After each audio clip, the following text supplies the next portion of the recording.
Selamat datang di kanal Kisah Kriminal Arif Santosa Audio Story. Pernahkah Anda mendengar tentang seseorang yang dimakan hidup-hidup oleh ikan lele yang ia pelihara sendiri? Kedengarannya seperti kisah horor buatan. Bukan, tapi kejadian menyeramkan itu benar-benar terjadi di pedesaan perairan Cirebon. Tepatnya di sebuah kolam lele yang tersembunyi di balik rimbunnya pohon nipah yang tampak damai dari luar. Awalnya orang menyebutnya kecelakaan, katanya. Korban mungkin terpeleset dan jatuh ke air. Tapi semakin diselidiki, semakin bulu kuduk berdiri. Mungkin pelaku sesungguhnya bukan berasal dari dalam kolam, melainkan dari atas daratan, hidup tenang di antara orang-orang yang kelihatannya paling tak berbahaya. Bagi Anda yang menyukai kisah misteri penuh kejutan, penuh teka-teki, dan menegangkan, jangan kemana-mana. Kisah kali ini bahkan bisa membuat hati yang paling keras sekalipun bergetar ketakutan. Mari kita dengarkan bersama. Cirebon mencekam lele raksasa memakan pemiliknya dan rahasia di dasar kolam. Pagi hari tanggal 19 bulan Zulhijjah, langit Cirebon diguyur gerimis halus. Udara tidak menusuk tulang, namun cukup dingin untuk membuat warga desa Sukamukti, Kecamatan Widasari, menggigil di bawah langit kelabu. Di dalam area kolam ikan Darto besar, sekelompok pekerja berdiri kaku di tepi kolam. Wajah mereka pucat pasi. Di tengah air keruh kecoklatan, tampak sesuatu berwarna hitam pekat mengambang perlahan, disertai bau amis yang menyengat hidung. Ya Allah, itu Pak Darto itu. Tubuh Pak Darto, teriak seorang perempuan, hingga suasana seketika berubah kacau. Belum setengah jam kemudian, polisi dari Polsek Sukamukti datang ke lokasi. Tak lama, tim forensik dari Polres Indramayu juga tiba untuk melakukan olah TKP. Mayat korban, Pak Darto, berusia 56 tahun, diangkat dari air dalam kondisi mengenaskan. Bagian perut robek lebar, organ dalam hilang, kedua lengan penuh bekas gigitan hingga tampak tulangnya. Menurut keterangan keluarga, Pak Darto telah hilang selama 3 hari. Ia terakhir terlihat saat pergi memeriksa kolam seorang diri menjelang senja. Keluarga mengira ia mungkin pergi minum arak bersama teman-teman seperti biasanya, hingga akhirnya melapor ke polisi setelah tak kunjung pulang. Semula semua orang menduga kematiannya hanyalah kecelakaan jatuh ke kolam dan dimakan lele. Namun setelah hasil autopsi keluar, banyak kejanggalan muncul. Kompol Arif Santosa, penyidik senior yang berpengalaman dalam kasus berat di wilayah Jawa Barat, ditunjuk untuk memimpin penyelidikan. Ia mengerutkan kening saat membaca laporan forensik. Luka-luka pada tubuh korban tidak sepenuhnya disebabkan oleh gigitan ikan. Rahang lele tak mungkin membuat sayatan yang begitu rapi dan memanjang di sepanjang perut. Seorang petugas forensik menambahkan, bekasnya tidak seragam. Ada irisan tajam seperti benda logam. Bisa jadi tubuhnya sudah dilukai sebelum dilempar ke kolam. Di pagi yang sama, Siti Rahaju, putri bungsu korban, tiba dari Jakarta setelah mendengar kabar duka. Gadis berusia 22 tahun itu mengenakan pakaian sederhana. Matanya masih basah oleh air mata. Ia langsung menghampiri penyidik. Suaranya gemetar namun penuh desakan. Pak Arif, tolong bantu saya. Ayah saya tidak mungkin mati karena jatuh. Beliau orang yang sangat hati-hati, tidak pernah turun ke kolam malam-malam. Seseorang pasti sengaja membunuh ayah. Kompol Arif menatapnya lekat-lekat. Di balik kesedihan di mata gadis itu, ia melihat sesuatu yang lebih dalam, semacam dendam yang dipendam lama. Tanpa berkata banyak, ia memberi isyarat kepada timnya untuk mulai menyisir seluruh area kolam. Kamera pengawas, buku catatan kolam, serta daftar pekerja mulai diperiksa satu persatu. Namun, masalah besar muncul. Kamera CCTV ternyata rusak sejak 3 hari lalu, tepat malam ketika Pak Darto menghilang. Seorang pekerja bernama Eko menjelaskan, "Benar, Pak, CCTV memang rusak. Kami sudah lapor. Tapi Pak Darto bilang nanti saja diperbaiki setelah Lebaran. Saya masih ingat, sekitar jam 6 sore saya dengar beliau marah-marah di dekat kolam. Tapi saya tidak berani keluar. Saya sedang di ruang penyaring air waktu itu, marah ke siapa tanya salah satu petugas. Saya dengar beliau teriak kalau saya tahu kamu mengkhianati saya. Saya habisi kalian semua. Kompol Arif mengketot setiap detail. Kemudian beralih bertanya kepada istri korban, seorang perempuan kurus dengan wajah letih. Apakah belakangan ini keluarga ada masalah? Atau ada orang yang pernah mengancam suami ibu perempuan itu? Menggeleng pelan. Belakangan beliau banyak diam. Sering terbangun tengah malam sambil berteriak. Katanya mimpi buruk. Tapi saya tahu, akhir-akhir ini ada orang yang ingin mengambil kontrak besar penjualan ikan ke Malaysia. Sore harinya, tim penyidik menemukan sesuatu yang lebih janggal lagi. Pompa oksigen kolam ditemukan dalam keadaan dimatikan pada malam kejadian. Akibatnya, ikan-ikan lele di dalam kolam kekurangan oksigen dan menjadi liar. Dalam kondisi seperti itu, benda apapun yang jatuh ke air akan diserbu. Tapi mengapa bisa bersamaan dengan malam kematian Pak Darto? Siapa yang mematikan mesin? Dan apakah itu disengaja? Kecurigaan mengarah pada Budi Darto, putra sulung korban, yang kebetulan tidak berada di tempat sejak 2 hari sebelum ayahnya ditemukan. Ia mengaku pergi ke Subang untuk mengurus pengiriman ikan. Namun, ponselnya tak aktif dan tak bisa dihubungi. Kompol Arif merasa ini bukan sekadar kasus orang tenggelam. Ia berdiri di tepi kolam, menatap air yang tenang, namun terasa menyimpan sesuatu. Ia yakin di dasar kolam itu bukan hanya ada jasad Pak Darto, tapi juga kebenaran kelam yang telah lama ditenggelamkan. Keesokan siangnya, ketika matahari condong di atas rumpun eceng gondok, sebuah perahu motor dari desa Sukamukti meluncur perlahan menuju area kolam. Di atasnya, Letnan Rendra membawa surat perintah pemanggilan darurat terhadap Budi Darto. Budi akhirnya muncul di lokasi sekitar pukul 10 pagi. Wajahnya datar, tanpa ekspresi duka sedikit pun. Saat ditanya alasan meninggalkan desa di saat genting, ia menjawab pendek, "Saya kirim ikan ke Subang, ponsel saya rusak. Saya baru tahu ayah meninggal." Ia bahkan menunjukkan faktur pengiriman ikan hari itu. Tetapi setelah diverifikasi, ternyata cap yang digunakan hanyalah fotokopi tanpa keabsahan hukum. Kompol Arif tak berkata banyak, hanya memberi isyarat kepada Letnan Rendra untuk terus mengawasi Budi. Sementara itu, hasil analisa laboratorium forensik membuka fakta baru. Dari isi lambung korban ditemukan sisa arak kampung dengan kadar alkohol tinggi. Namun dalam darah juga terdapat jejak obat penenang ringan yang biasa dicampur dalam minuman untuk membuat orang tak sadarkan diri sementara. Siapa yang mencampurkan obat itu dan untuk apa, gumam Arif lirih? Siti Rahayu langsung jatuh terduduk di teras rumah. Wajahnya pucat. "Saya tidak mengerti lagi, Pak. Semua orang di rumah ini terlihat biasa saja. Tapi mengapa ayah mati seperti itu?" Seorang nenek tetangga menyela pelan. "Biasa, waktu Siti kecil, dia pernah jatuh ke kolam itu. Hampir mati tenggelam. Sejak itu keluarga mereka berubah aneh. Ada sesuatu yang disembunyikan di kolam itu." Kompol Arif menatap jauh. Kemudian memerintahkan bawahannya untuk memeriksa catatan medis lama Siti Rahayu. Dalam berkas ditemukan satu hal menarik, bekas luka lama di bagian belakang kepala, tanda pernah mengalami cedera berat. Saat ditanya, Siti hanya ingat samar tentang kejatuhan itu. Ibunya, Bu Rini, meninggal tidak lama kemudian katanya karena digigit ular. Sore menjelang malam, tim forensik turun ke dasar kolam untuk menyelam. Di balik lumpur hitam pekat, mereka menemukan pipa udara bawah tanah yang sengaja dilepas, menyebabkan ikan kekurangan oksigen tepat malam kejadian.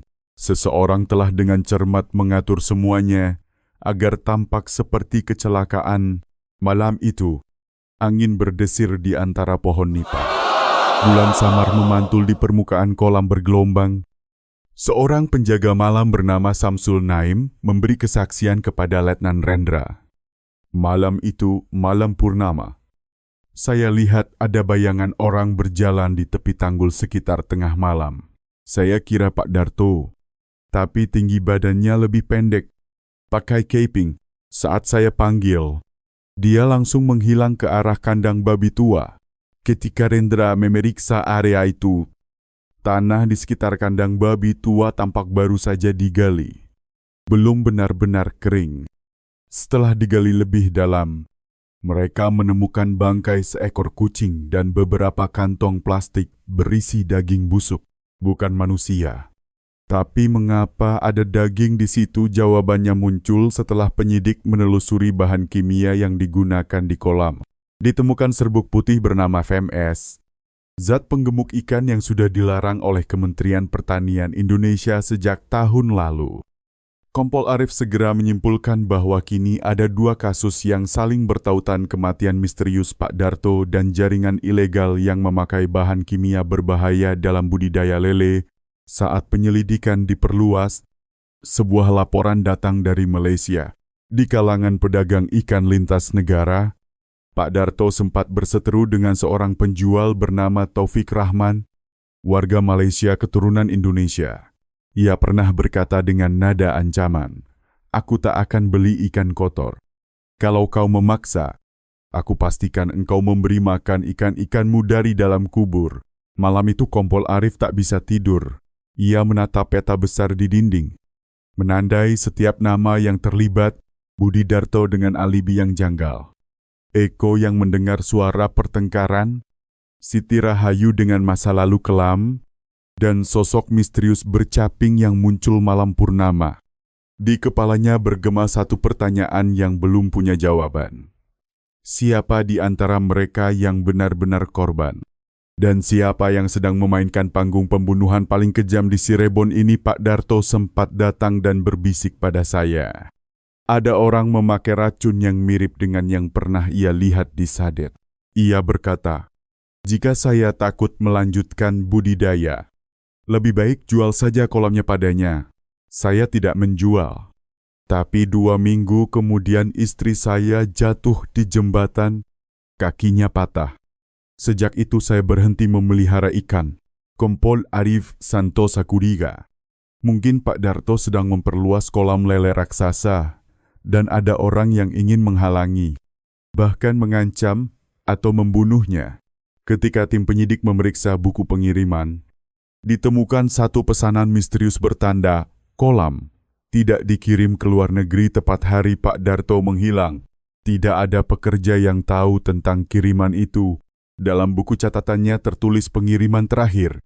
Jika berhasil, hapus semua jejak. Jangan biarkan Budi tahu. Keesokan paginya, Letnan Rendra menerima laporan ada orang menyusup ke gudang sebelum subuh. Pintu rusak, drum vermis hilang, kamera kembali mati. Seorang warga melihat perahu kecil menepi. 2 pria berpakaian hitam membawa karung ke atas perahu lalu pergi. Tim menduga mereka membuang barang bukti. Malam itu, Siti Rahayu membereskan kamar ayahnya. Dalam laci terkunci, ia menemukan buku kecil penuh tulisan seperti sandi. Di halaman terakhir, tertulis, "Kalau aku mati, lihat kolam belakang rumah." Ia segera menyerahkannya pada Kompol Arif. Pak Darto mungkin telah menemukan sesuatu berbahaya, tapi tak sempat bertindak. Siti bergetar. "Aku takut ayah bukan hanya korban, tapi korban dari rahasia yang ia buat sendiri." Kompol Arif paham, ini bukan sekadar kasus orang dimakan lele, tapi rantai kejahatan yang tersembunyi di bawah lumpur kolam. Pagi berikutnya, Siti membawa tim forensik ke kandang babi tua di belakang rumah. Ia menunjukkan lantai semen retak, tempat ayahnya melarang siapapun menggali. Setelah 20 menit pengeboran, bau busuk menyengat 1 meter di bawah tanah. Ditemukan kerangka wanita terbungkus karung. Forensik menilai korban berusia sekitar 40 tahun, meninggal lebih dari 10 tahun. Tengkorak retak akibat pukulan benda keras. Siti menangis histeris. Itu ibu, aku tahu. Kompol Arif menyimpulkan Pak Darto membunuh istrinya dan menyembunyikan jenazah di belakang rumah. Menutupinya dengan alasan digigit ular. Tapi mengapa? Setelah bertahun-tahun ia meninggalkan jejak kalau aku mati, mungkin seseorang tahu rahasia itu dan mengancamnya. Letnan Rendra menelusuri nomor misterius di ponsel Pak Darto. Nomor itu sering muncul dari wilayah perbatasan Subang, tempat jalur ikan ilegal. Setelah hari kematian, nomor itu langsung dinonaktifkan. Tim lain menemukan truk kecil lewat perbatasan pukul 3 dini hari. Membawa lele dan beberapa karung berisi bungkusan es. Diduga itu jaringan penyelundupan organ hewan atau manusia. Si Titi ingat. Waktu SMP ia pernah melihat ayahnya mencuci golok besar dan menyembunyikannya di kamar. Malam itu ibunya tidak pulang. Saat kamar diperiksa, ditemukan kotak kayu berisi pisau berlumur noda koklat tua. DNA-nya cocok dengan kerangka. Pak Darto terbukti membunuh istrinya. Juragan kolam yang dikira baik hati itu menyimpan dosa besar dan hidup tenang lebih dari 10 tahun. Kini dosa itu kembali menelan dirinya.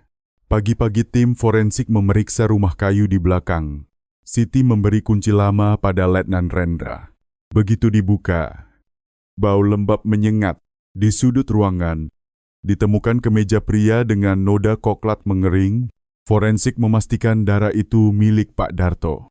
Tapi model bajunya seperti milik Budi, anak sulungnya. Budi dipanggil lagi. Melihat baju itu, ia pukat, itu bahu lama. Kena darah ikan, kenapa ada di ruangan terkunci dan kenapa darahnya cocok, tanya Kompol Arif. Budi menunduk. Malam itu aku pulang, tapi aku tak membunuh ayah. Kami hanya bertengkar soal pembagian kolam, lalu aku pergi. Waktu ku tinggalkan, ayah masih hidup. Pengakuan itu memperumit kasus. Motif harta muncul. Pak Darto ingin menyerahkan kolam kepada Siti, bukan Budi. Polisi menelusuri nomor ancaman terhadap Siti. Ternyata kartu SIM sekali pakai dibeli di konter kecil di Cirebon. CCTV menunjukkan pria berjaket, bertopi, bermasker, dan ketika masker diturunkan, terlihat jelas wajah Taufik Rahman, pedagang ikan lintas negara yang pernah bermitra dengan Pak Darto. Sore itu hujan turun, Siti meminta bicara empat mata dengan Kompol Arif. Ia menatap kolam hening. Kalau bukan Budi atau Taufik, siapa yang bisa melakukannya? Hanya orang yang tahu kebiasaan ayah. Arif menjawab pelan. Orang itu ada di dekat sini. Tapi ayahmu memang berubah belakangan ini. Ia sering menyebut ibumu dalam mimpi, bahkan berkata, aku takut suatu hari dimakan hidup-hidup seperti dia. Seperti dia. Arif terdiam. Maksudmu apa? Apakah ayahmu dihantui rasa bersalah atau benar-benar melihat arwah ibumu malam itu? Arif tak bisa tidur, di benaknya berputar nama-nama Budi, Siti, Eko, Taufik. Lalu terbayang foto keluarga 15 tahun lalu, ibu berdiri di tengah, tangan di bahu Budi. Siti kecil bersembunyi di belakang ayah. Dalam foto-foto berikutnya, tak ada lagi gambar mereka berempat. Setelah istrinya meninggal, Pak Darto menyingkirkan semua foto perempuan itu, menyisakan hanya potret dirinya dan anak bungsu. Kenapa pria setertib itu hanya menyimpan foto bersama Siti? Dan kenapa justru Siti, orang yang paling dekat dengannya? Begitu gigi ingin mengungkap semua rahasia, Kompol Arif Santosa bergumam pelan. Entah gadis itu sungguh ingin menegakkan keadilan untuk orang tuanya, atau justru dia yang tahu semua rahasia dan sedang menunggu kita menyentuh perangkap terakhir yang ia pasang sendiri. 2 hari setelah ditemukannya kemeja berlumur darah, kasus yang tampak menemukan arah baru tiba-tiba terhenti. Seluruh hard disk kamera pengawas di kompleks kolam meledak terbakar secara misterius. Seorang teknisi listrik mengatakan, itu akibat kabel digigit tikus. Namun Letnan Rendra tidak percaya. Aneh, Kerusakan bukan dari luar, tapi dari pusat penyimpanan data. Ada yang ingin menghapus semua rekaman sebelum malam kematian Pak Darto, tegas Rendra pada Kompol Arif. Saat itu pula, seseorang yang dikira telah lenyap tiba-tiba muncul Eko, mantan pekerja kolam yang dulu dipecat karena melanggar disiplin. Ia berdiri di depan kantor polisi dengan wajah pucat, seperti habis mengalami mimpi buruk panjang. Di ruang interogasi, ia bicara cepat. Saya tahu Pak Darto pernah membunuh istrinya. Saya tidak lihat sendiri. Tapi saya dengar dia bicara saat mabuk. Dia bilang apa? Dia ngomel sendiri. Anak itu tahu terlalu banyak. Mirip ibunya. Ibunya sudah saya bereskan. Saya takut setengah mati. Besoknya saya tanya samar-samar. Langsung dipecat. Anak itu siapa, tanya Arif. Siti. Pak Darto takut dia mengingat hal lama. Pernah dia jatuh ke kolam hampir mati. Tapi setelah itu sempat bicara aneh. Katanya lihat ibunya dipukul. Tim penyidik menelusuri kembali catatan medis sekolah Siti. Ternyata ada laporan psikologis saat usia 6 tahun gejala gangguan memori pasca trauma. Diduga karena menyaksikan peristiwa kejut psikologis berat, semuanya cocok dengan kesaksian Eko. Jika Siti memang melihat pembunuhan ibunya lalu kehilangan ingatan, maka kenangan itu kini mungkin perlahan kembali. Keesokan paginya, tim membuka kembali meja kerja lama Pak Darto yang disegel. Di bawah tumpukan kertas usang, mereka menemukan buku catatan tipis. Beberapa halaman pertama berisi data pengiriman ikan. Tapi di bagian akhir tulisan mulai kacau, seperti ditulis dalam ketakutan. Tadi malam aku melihatnya lagi, wajah penuh darah berdiri di kolam, menatap ke atas. Ia tidak memaafkan, ia menarikku turun. Jika engkau membaca buku ini, jangan percaya siapapun, bahkan keluargamu sendiri. Di halaman terakhir, kalimat terakhir terkoret-koret. Seperti ditulis dengan kuku ayah takut padamu, karena kamu terlalu mirip ibumu. Kompol Arif menutup buku itu. Jantungnya berdebar keras. Seorang ayah, pembunuh istrinya sendiri, kini dihantui oleh dosa dan rasa takut terhadap anak yang ia lahirkan. Ia menatap Letnan Rendra. Gadis itu bisa jadi saksi kunci, tapi juga bisa jadi dalang yang tahu semua, atau lebih buruk pencipta seluruh permainan balas dendam ini. Kalau begitu kenapa dia tidak membunuh ayahnya, langsung tanya Rendra. Siapa bilang tidak, jawab Arif. Ada puluhan cara membunuh tanpa menyentuh. Misalnya dengan menjatuhkan seseorang ke kolam penuh ikan lapar. Sore itu, Siti Rahayu datang ke kantor polisi membawa sebuah kaset pita tua. Dulu waktu kecil aku suka merekam ayah saat dia menyanyi karaoke. Di kaset ini, ternyata ada bagian di mana dia bicara sendiri. Aku baru menyadarinya saat merapikan barang lama, kaset diputar. Suara kemeretak statis. Lalu terdengar suara Pak Darto serak oleh Harak. Jangan lihat aku begitu. Aku tak bermaksud, aku cuma mau menakutinya. Tapi dia melawan, dia bilang akan lapor polisi. Aku harus melakukannya. Aku harus mengubur semuanya. Kalau Siti tahu, aku habis. Tapi dia masih kecil. Dia tak akan ingat. Ruang penyidik Henning, isi rekaman cocok dengan catatan psikolog Siti. Namun, muncul pertanyaan, kenapa ia sendiri yang menyerahkan bukti itu? Apakah ia sungguh ingin menyingkap kebenaran? Atau justru sedang mengarahkan penyelidikan ke arah lain malam itu? Saat tim pengintai mengikuti Taufik Rahman di penginapan pinggir Jalan Raya Indramayu, pria itu mendadak menghilang. Kamera mencatat seseorang mirip dirinya keluar dengan motor, memakai helm dan masker. Di meja kamar tersisa selembar catatan tulisan tangan kalian menyelidiki ke arah yang salah. Ikan lele pemakan manusia hanya permukaan. Kalau mau tahu siapa pembunuh Darto, tanya anak perempuannya. Keesokan pagi, udara Cirebon mendadak berat dan lembab. Awan kelabu menggantung di atas kolam ikan Darto besar. Kompol Arif duduk di ruang rapat. Di hadapannya kaset, buku catatan, dan surat Taufik. Letnan Rendra berkata tajam. Atau jangan-jangan dia juga sedang dipermainkan. Sama seperti kita, Arif tidak menjawab. Ia berdiri, membalik berkas foto-foto TKP. Lalu mengeluarkan foto lama, foto keluarga Darto, saat peresmian kolam tahun 2009, dalam foto. Siti berdiri di tepi. Wajah kosong. Mata menatap arah lain, lihat matanya. Yukap Arif, itu bukan tatapan hampa. Itu tatapan anak yang menyembunyikan sesuatu. Hari itu, Siti dipanggil bukan sebagai saksi, tapi sebagai orang yang mungkin terlibat langsung. Ia masuk ruangan dengan langkah tenang. Rambut terurai. Wajah tanpa bioka. Duduk. Tangannya menyentuh gelas air tanpa bicara. Arif menatap lama. Lalu perlahan berkata, "Ayahmu membunuh ibumu. Aku yakin kau tahu." Siti tidak berkedip, lalu mengangguk pelan, "Ya, aku ingat sekarang, tidak semuanya. Tapi potongan-potongan, ibu jatuh. Darah di lantai. Ayah menyeret karung. Ayam berkokok. Lalu aku jatuh. Kepalaku sakit. Dan semuanya gelap. Kenapa baru sekarang bicara? Karena dulu aku tak yakin itu nyata. Tapi setelah melihat kerangka itu, aku tahu itu bukan mimpi. Kau benci ayahmu ya.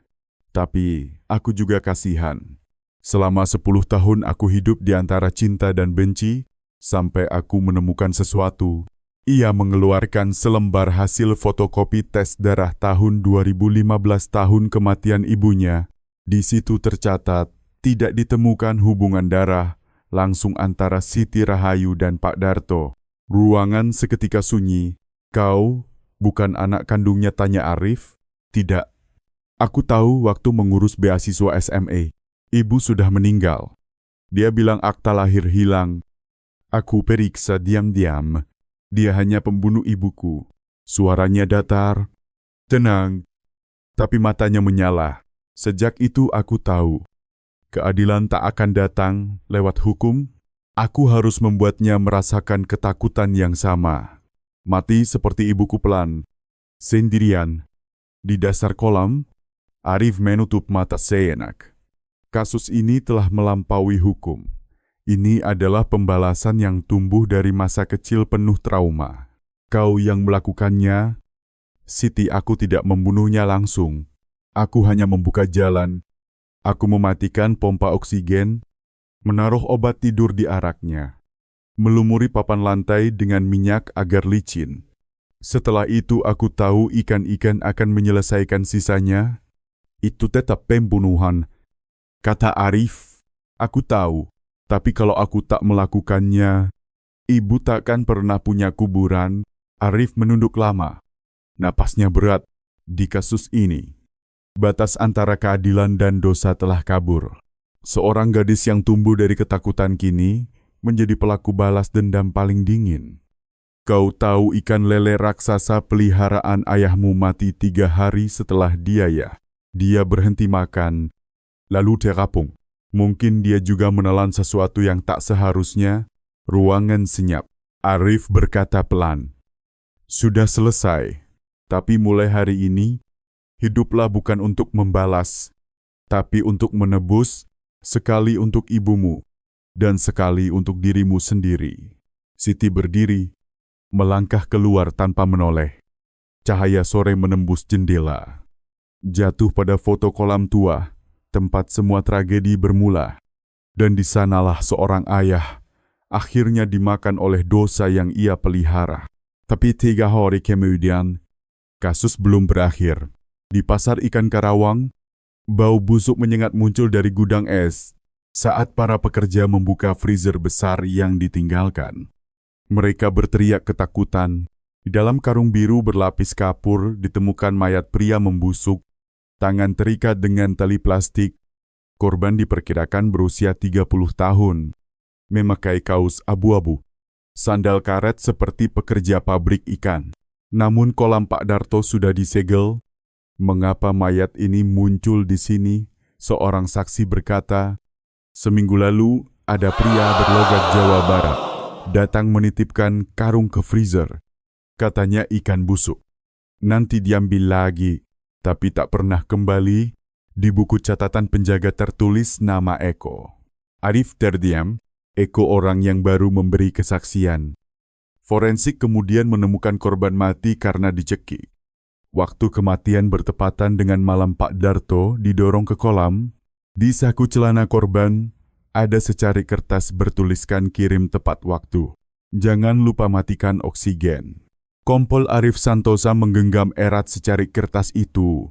Ia segera mengeluarkan perintah pemanggilan luas seluruh pekerja lama kolam ikan Darto Besar.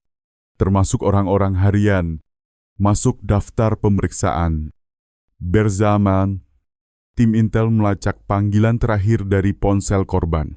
Ada satu sambungan berdurasi 3 menit dari area dekat perbatasan Subang menuju nomor SIM sekali pakai yang dulu dipakai mengancam Siti Rahayu. Hasil analisis suara melalui sistem keamanan operator mengejutkan. Penerima panggilan adalah perempuan sekitar 25 tahun. Dengan warna suara mirip Siti, Letnan Rendra menggernit. Tidak mungkin. Siti menerima teror dari nomor itu kok sekarang terdengar seolah dia di ujung seberang. Kecuali, panggilan itu bukan ancaman melainkan instruksi. Rangkaian peristiwa pun tergambar. Siti menyewa orang untuk menata kematian Pak Darto. Pria di freezer kemungkinan eksekutor pemadaman pompa oksigen lalu dibungkam agar jejak putus. Tapi mengapa jasadnya dibiarkan di lemari pendingin pasar tempat paling rawan ditemukan? Arif menduga Siti tidak menduga si Eko berkhianat dan meninggalkan bukti. Sorry cu. Arif mengajukan penggeledahan kilat kamar kos Siti di Jakarta saat ia kuliah. Tim khusus bergerak. Mereka menemukan USB tersembunyi di toples serial bertuliskan folder file yang takkan pernah terkirim.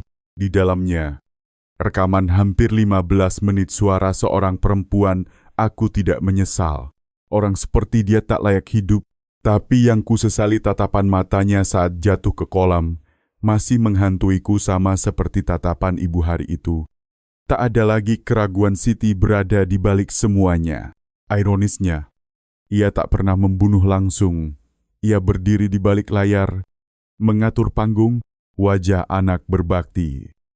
Hati sutradara, Arif mendesah, lele raksasa itu hanyalah alat, setara alat-alat lainnya.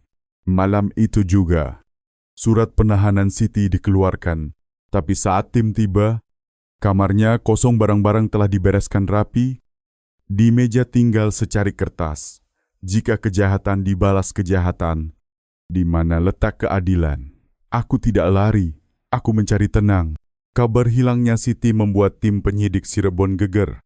Perintah pencarian disebar ke seluruh Jawa Barat dan jalur perbatasan, terutama Subang dan Indramayu. Tempat ia mungkin punya jaringan. Letnan Rendra menegaskan di rapat. Kalau dia menyeberang, jejaknya sulit.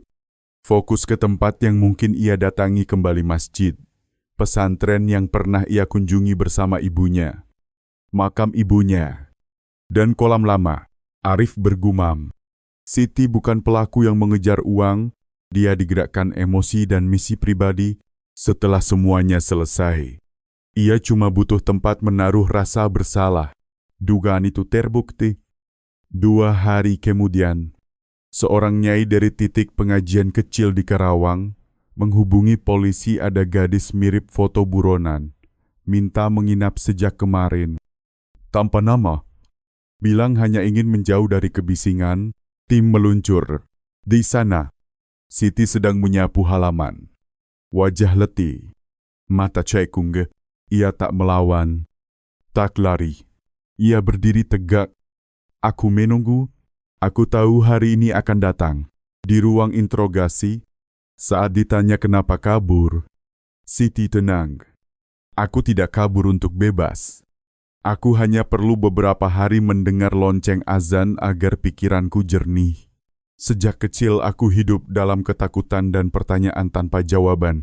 Saat tahu, ibu bukan mati karena ular, dan tahu ayah bukan ayah kandung. Aku merasa tak punya tempat. Lalu kenapa memilih cara membunuh? Aku tidak membunuh langsung. Aku menciptakan keadaan agar dia menuai akibatnya. Orang boleh menyebut itu pembunuhan. Aku tidak membantah. Lalu pria di freezer itu Siti diam. Lalu menggeleng. Aku tidak memerintahkan pembunuhan. Dia orang yang dibawa Taufik Rahman, dibayar satu tugas mematikan pompa oksigen di jam yang kutentukan. Sepertinya setelah tahu rahasia Pak Darto, dia memeras atau mengancam, lalu dibunuh untuk menutup mulut. Siapa membunuh aku tidak tahu. Mungkin Taufik. Dia jago membersihkan jejak. Letnan Rendra menyela. Tapi kau yang menghubungi Taufik. Tanpa kau, dua kematian itu tak terjadi. Siti mengangguk. Mata berkaca-kaca. Aku tidak menyangkal. Dosaku kuterima. Dan tidak menyesal. Jika diulang, mungkin aku tetap melakukannya karena ibu butuh suara. Butuh seseorang berdiri untuknya. Arif menatap lama. Di mata Siti bukan kebekuan kriminal, melainkan sorot penyelamat yang rusak. Tapi hukum bukan kasihan. Usai pemeriksaan, tim sepakat menjerat Siti dengan pembunuhan, tidak langsung merancang dan menganjurkan, plus menyembunyikan kejahatan dan memakai orang sebagai pelaksana. Menunggu sidang, ia ditahan di Lapas Bekasi. Di sana, Siti tak banyak makan atau bicara. Setiap hari ia hanya minta sebatang pensil dan beberapa lembar kertas. Saat ditanya, ia menjawab, "Aku menulis ingatan untuk ibu dan untuk diriku, agar jika suatu hari orang bertanya kenapa lele memakan manusia, mereka tahu lele tidak memilih, ia dipaksa." Seperti aku. Sebulan kemudian, kabar lain mengguncang. Taufik Rahman ditemukan terapung di saluran air perbatasan. Tanpa identitas, kulit rusak oleh asam, tapi sidik jari masih dapat dibaca. Forensik memastikan identitasnya. Penggerak jaringan bahan kimia, penyelundup, dan eksekutor bayaran itu berakhir senyap di air keruh. Kasusnya selesai, kata Rendra. Arif menggeleng. Kematian bukan di dasar kolam, tapi di batin manusia. Yang paling menyakitkan, bukan tubuh dimakan ikan, melainkan seumur hidup ditelan dosa sebelum sempat minta tolong. Hari sidang Pengadilan Negeri Cirebon. Ruang penuh sesak warga desa Sukamukti dan wartawan memadati. Seorang gadis menjerumuskan ayahnya ke kematian dengan ikan peliharaan kasus langka. Siti hadir dalam seragam tahanan biru pucat, tangan terborgol di depan perut. Wajahnya tenang, mata terang, seakan sudah lama siap. Jaksa membacakan dakwaan tegas terdakwa tidak memakai senjata langsung, tetapi merancang dan menciptakan kondisi yang sengaja membuat korban mati dalam situasi bahaya pembunuhan tidak langsung yang disadari. Selain itu, terdakwa terhubung dengan Taufik Rahman, pelaku jaringan bahan kimia terlarang, dan diduga membunuh eksekutor untuk menutup jejak. Penasihat hukum seorang perempuan Parubaya, bekas dosennya di Jakarta, membela pro bono terdakwa tumbuh dalam bayang-bayang kejahatan. Ibunya dibunuh, ayah pelaku hidup bebas. Saat kebenaran terkuak, ia tak percaya pada hukum, tinggal sisa dendam sunyi dan hasrat akan keadilan versinya. Mohon pertimbangkan ia tanpa rekam pidana, tanpa motif ekonomi, dan tidak menyentuh korban secara langsung. Kami memohon kebijaksanaan agar ia punya kesempatan memperbaiki diri di bangku hadirin. Ada yang berbisik, dia juga korban tapi caranya salah. Yang lain menyanggah, kalau bukan dia, siapa yang akan menggali tulang di bawah kandang? Kompol Arif hadir sebagai saksi khusus menegaskan selama penyidikan, terdakwa sadar penuh merencanakan. Namun ia juga kunci membuka pembunuhan lebih dari 1 dekade lalu. Tanpa keterangannya, kejahatan Pak Darto takkan terbongkar. Itu peringan hukuman yang signifikan. Giliran kata terakhir, Siti berdiri. Suaranya pelan namun tegas. Aku tidak menyangkal. Dan aku tidak menyesal jika aku Dayan. Ibu akan selamanya disebut korban ular. Dan ayah akan selamanya juragan baik hati. Aku memilih kebenaran. Meski bayarannya kebebasanku, aku tidak minta ampunan. Aku hanya minta kalau suatu hari orang bertanya, kenapa seorang anak membiarkan ayahnya mati di kolam lele, ceritakan juga bagian yang lain. Majelis bermusyawarah. Hampir 1 jam kemudian, putusan dibacakan. Perbuatan terdakwa sangat serius dan berdampak luas. Namun terdakwa berkepribadian baik dan berperan penting, menyingkap pembunuhan yang tersimpan lebih dari 10 tahun. Vonis 12 tahun penjara. Riuh rendah terdengar, ada yang menghela napas. Ada yang mengangguk, ada yang tak puas. Siti tak bereaksi. Matanya menatap ke arah jendela. Pada setangkai bunga liar yang bergoyang pelan, usai sidang, Kompol Arif kembali ke kolam ikan Darto besar. Tanah itu kini disegel. Kawanan lele raksasa kebanggaan Pak Darto tinggal bangkai berserak di dasar kolam.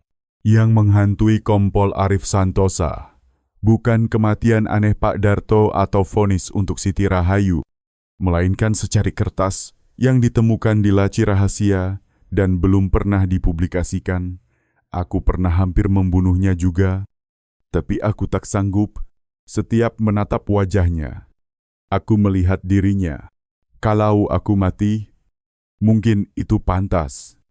Arif melipat kertas itu, menyelipkannya ke saku, lalu menatap air yang rata tak beriak. Kasusnya selesai, pikirnya.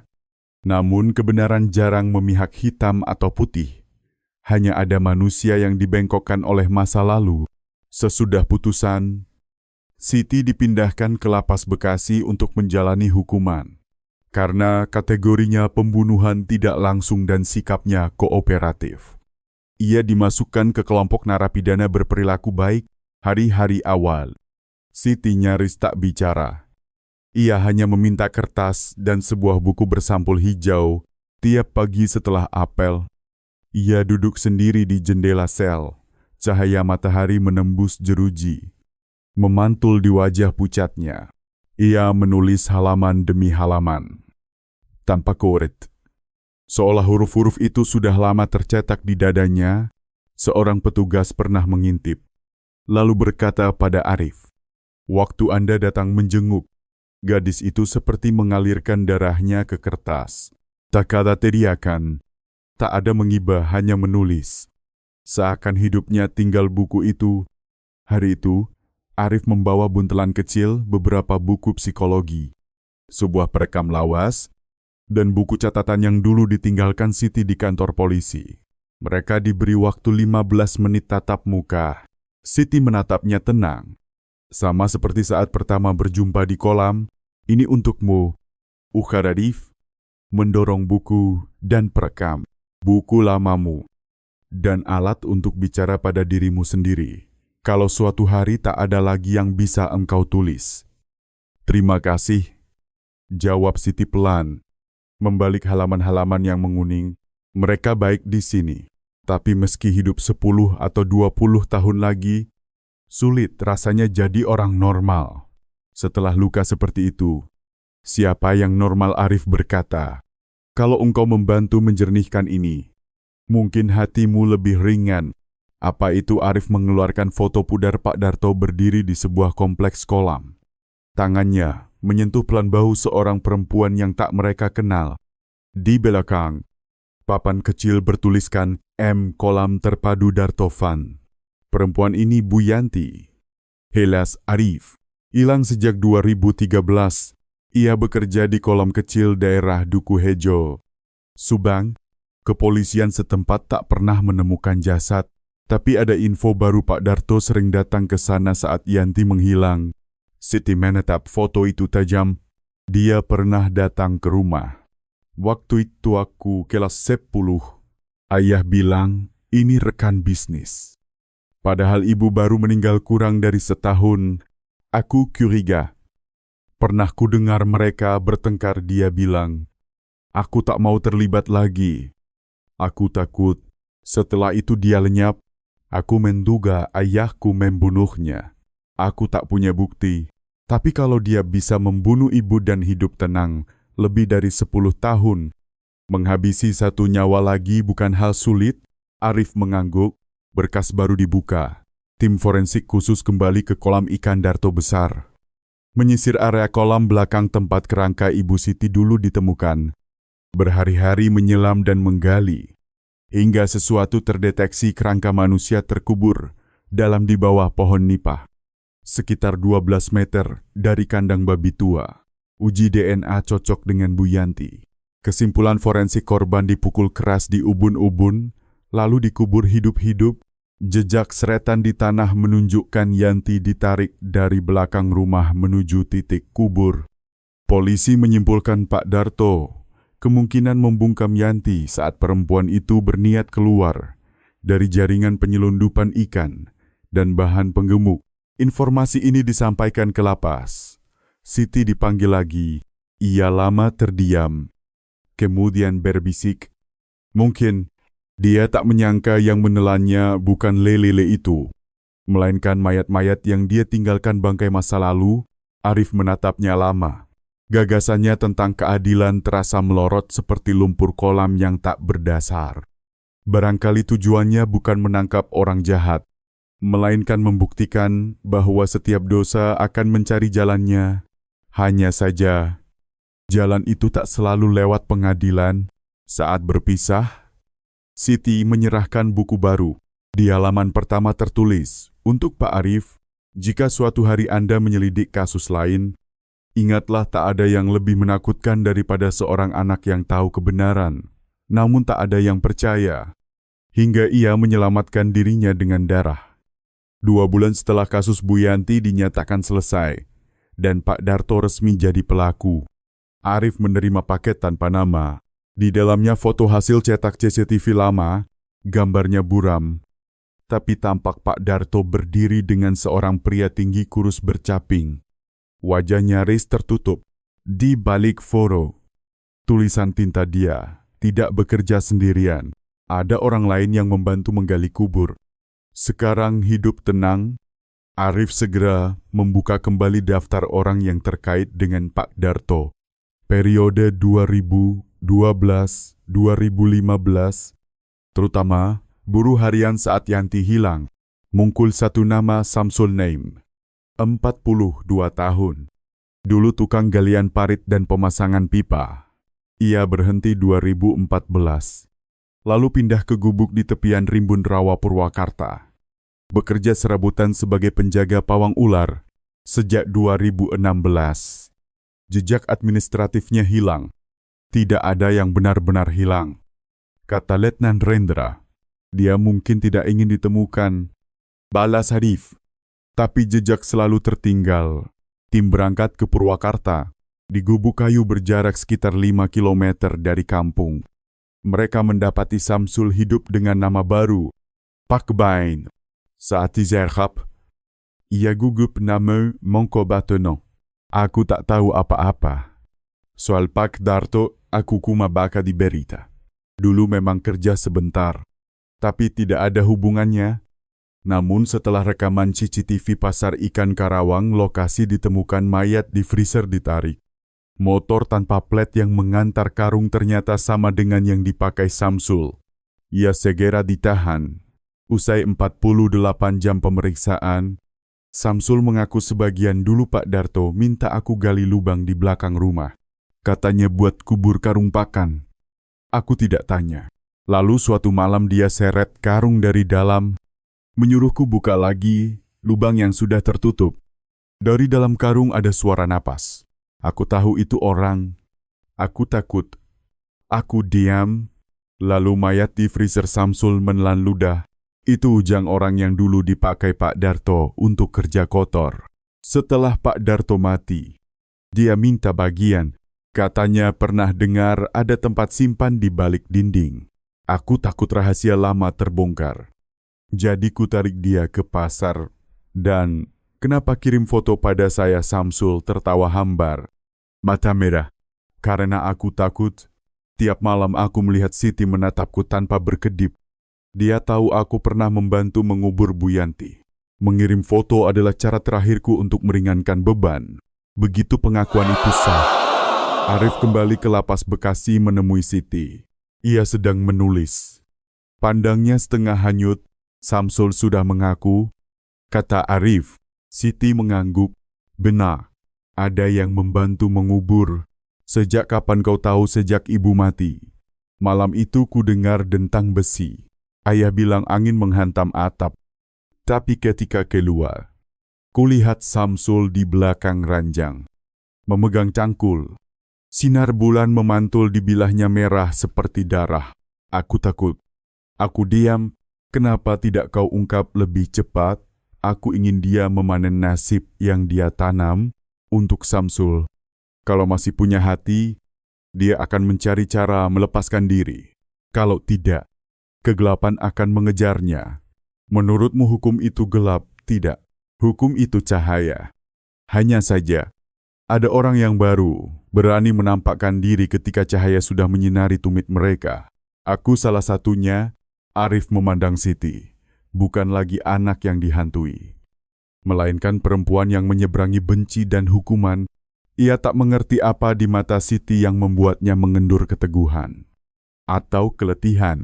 Saat beranjak, Siti berseru pelan, Pak Arif, kalau suatu hari Anda pensiun, apakah Anda akan kembali ke kolam itu? Mungkin. Jawabnya, untuk melihat. Pada akhirnya, apa yang tersisa di dasar? Siti tersenyum tipis. Kalau masih ada yang tersisa, masuk Maret. Matahari Jawa Barat menyengat. Kolam sur sepa. Kolam ikan Darto besar. Tinggal lahan kosong berpita garis polisi. Semak layar menutup. Cekung kolam hanya kubangan lumpur dalam. Arif datang dengan tim teknis. Targetnya menggali habis dasar kolam, bukan hanya uji hidrologi, tapi mencari sesuatu yang tak tercatat. Sesuai kata Siti, pompa besar didatangkan. Selama 3 jam, air dipompa hingga menampakkan lumpur hitam. Bau amis menguar campuran lumut busuk dan bangkai ikan. Di bawah terik, tim menyisir meter demi meter, menusuk dengan tongkat besi, menyelang siang. Terdengar bunyi cak ujung tongkat menghantam benda keras. Sesuatu.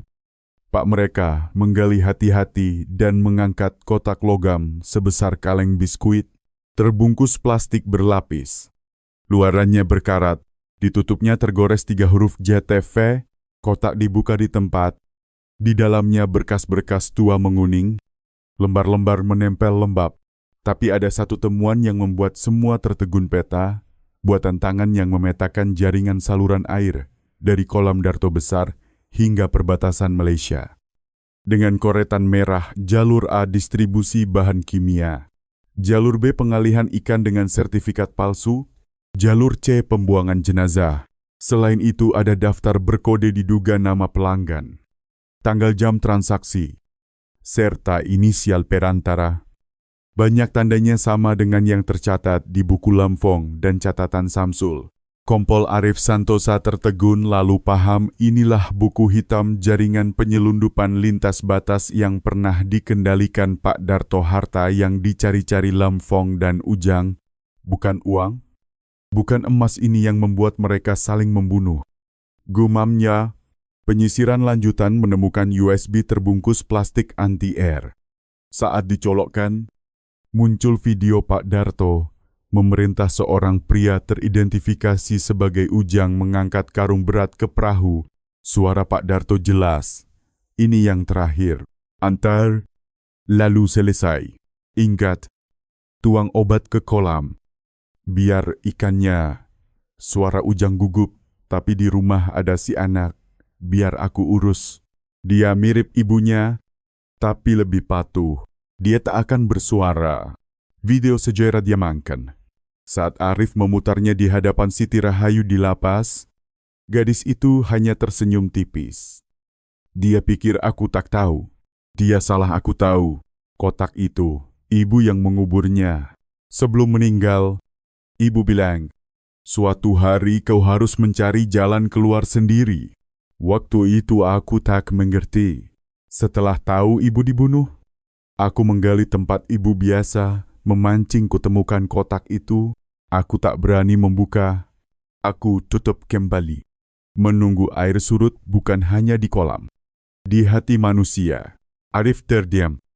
Kematian Bu Yanti, kematian Ujang, dan nasib Pak Darto semuanya hanyalah akibat dari satu dosa panjang bernama rakus. Kau paham, kan, ujar Arif, kalau dari awal menyerahkan kotak ini, hukumanmu bisa ditinjau kembali. Aku tahu, tapi kalau kuberikan terlalu cepat, ada yang akan menyembunyikannya lagi. Aku menunggu saat air benar-benar surut di kolam dan di diri mereka. Arif tersenyum getir.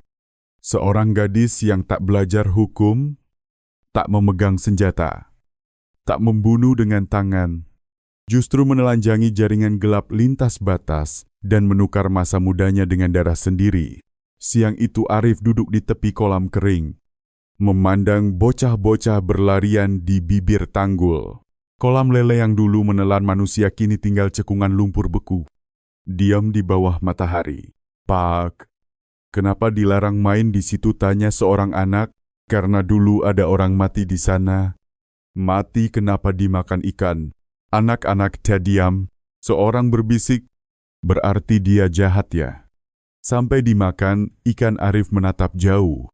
Mungkin, tapi kadang ikan tak tahu siapa jahat, siapa baik. Ia hanya lapar. Pagi awal April. Di lapas. Siti terbangun oleh bel. Ia duduk, menyentuh buku catatan yang hampir penuh. Cahaya menyeberang jeruji, memantul di tembok putih, seperti kenangan yang enggan dinamai. Setiap pagi sama, tapi pagi ini lebih ringan. Mungkin karena semalam ia menutup surat terakhir untuk dirinya sendiri. Dulu kupikir membunuh orang jahat adalah keadilan. Ternyata keadilan butuh kebenaran dan belas kasih. Sedang aku hanya punya rasa sakit. Ia menutup buku, lalu menuju kebun sayur hak istimewa bagi napi berperilaku baik. Di bawah matahari musim hujan yang galak, ia menunduk memetik gulma di bedengan kangkung. Sentuhan tanah mengembalikan ingatan masa kecil saat ibu menanam padi di tepi kolam dan dirinya berlari di pagar bambu di seberang. Arif berbicara dengan kepala lapas. Ia datang tanpa agenda resmi, sekadar menengok orang dari perkara lama. Di tangannya amplop hasil penelusuran sipil. Kepala lapas berkata datar data, memastikan Siti tidak tercatat punya ayah kandung di sistem. Tidak ada sampel DNA yang cocok. Ia memang bukan bagian dari keluarga Pak Darto sejak awal. Arif mengangguk tak terkejut, tapi butuh selembar kertas untuk menutup lingkaran kebenaran. Seberapapun tenggelam, akan timbul. Ia mendekat. Siti berdiri, menepuk tanah di celana. Memandangnya tenang. Bapak datang lagi ya, membawa kabar buruk. Apa kompleks kolam akan dibongkar total? Lahan akan jadi permukiman tepi sungai. Peta tata ruang sudah disahkan. Beberapa bulan lagi rata. Siti menatap jauh. Kolam pun ditimbun. Mereka akan tanami bunga. Bahkan mungkin patung ikan hias. Siti tertawa kecil. Ikan hias menggantikan lele. Ya, cantik juga. Kau mau menyimpan sesuatu tidak? Yang tersisa di sana milik orang mati. Aku masih hidup. Tak ada yang perlu kusimpan. Anjing lewat, mengangkat beberapa daun kering. Arif menatap Siti. Tak ada lagi marah atau pahit. Hanya lelah orang yang menempuh jalan panjang bertelanjang kaki. Jaksa mengusulkan pengurangan hukuman, kata Arif. Karena engkau bekerja sama membongkar jaringan lintas batas. Jika diterima, vonismu turun jadi 8 tahun. Siti mengangguk tanpa senyum. 8. 2 belas. Atau seumur hidup hanya angka. Yang hilang dariku bukan waktu, tapi masa kecil, ibu, dan kepercayaan. Itu tanpa banding. Arif terdiam. Tak ada bantahan yang pantas. Sore itu ia kembali ke desa Sukamukti. Kompleks kolam sudah setengah diratakan. pagar kayu dibongkar, gudang dirobohkan. Arif menyusuri tepi cekungan kering, melihat bekas-bekas galian mencari tulang. Seorang nenek melintas membawa ubi ungu. "Sudah selesai ya?" "Pak, selesai tapi tak tenang. Kasihan anak itu, orang kira hidupnya enak di rumah juragan. Siapa sangka, dia tak butuh iba. Nek, dia hanya butuh dipercaya."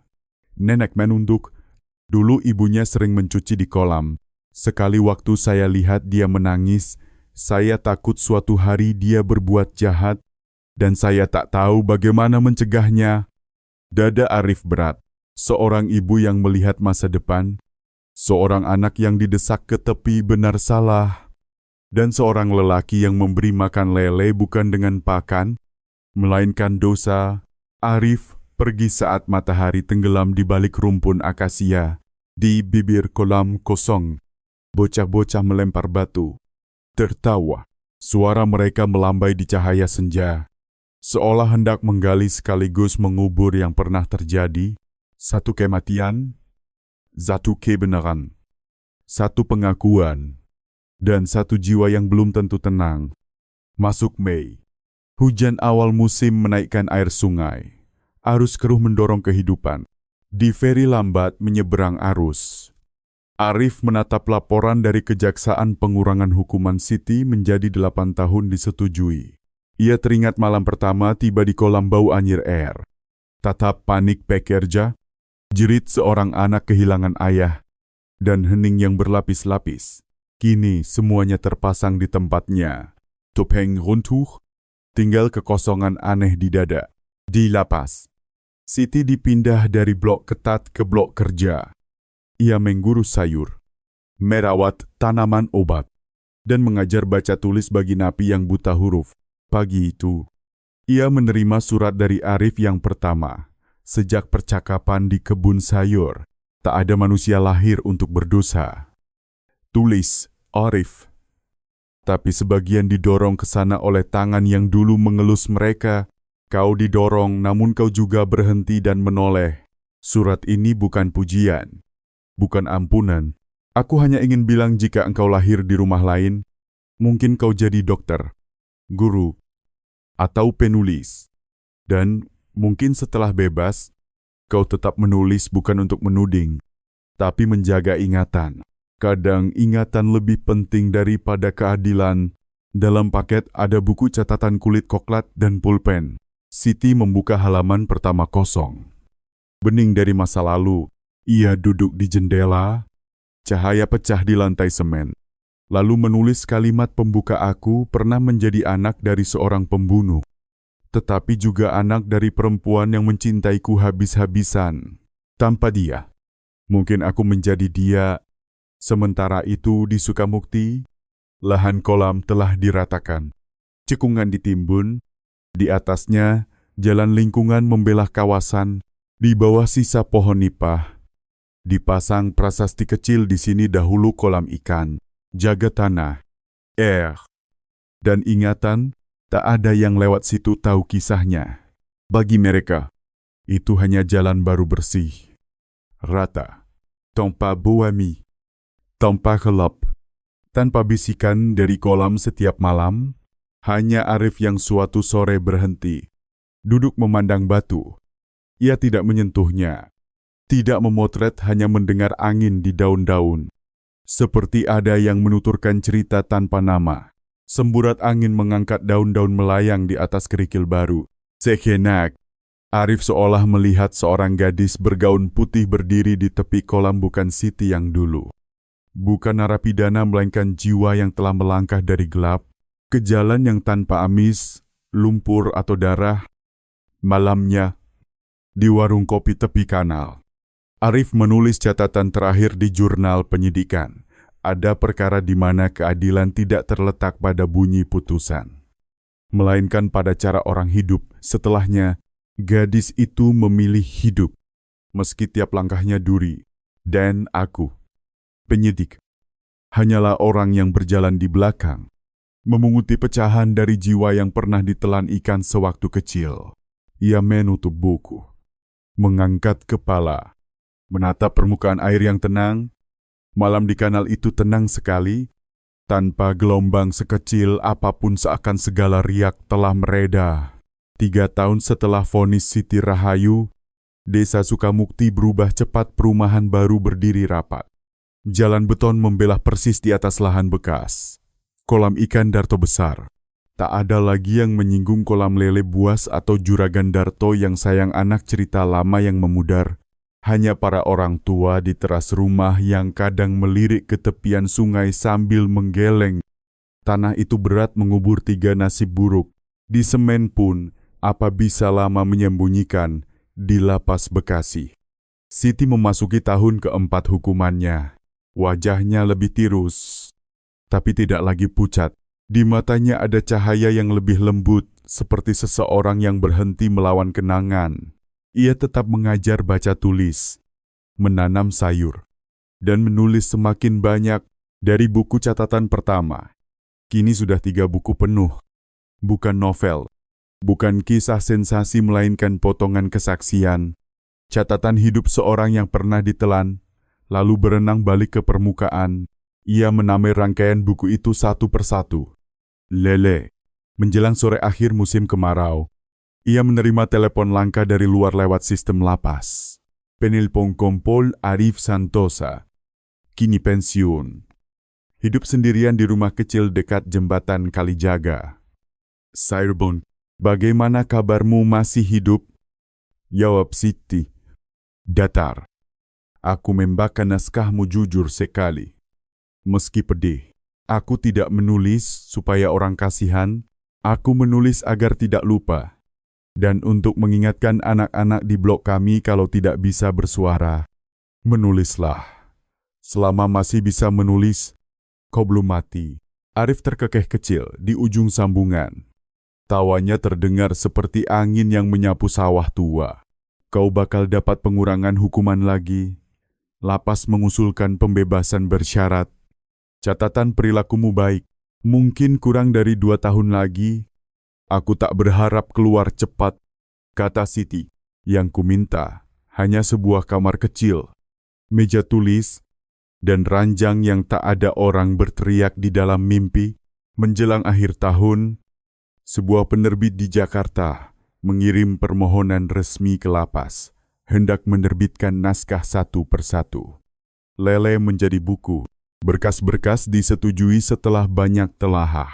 Karya itu digolongkan memuat khusus, sekaligus suara seorang saksi perkara berat dan suara kemanusiaan dari sudut gelap masyarakat. Saat buku terbit, Siti tidak tahu. Ia hanya diberi kabar bahwa buku sudah dicetak, mulai dibeli, dan ada beberapa surat pembaca untuknya.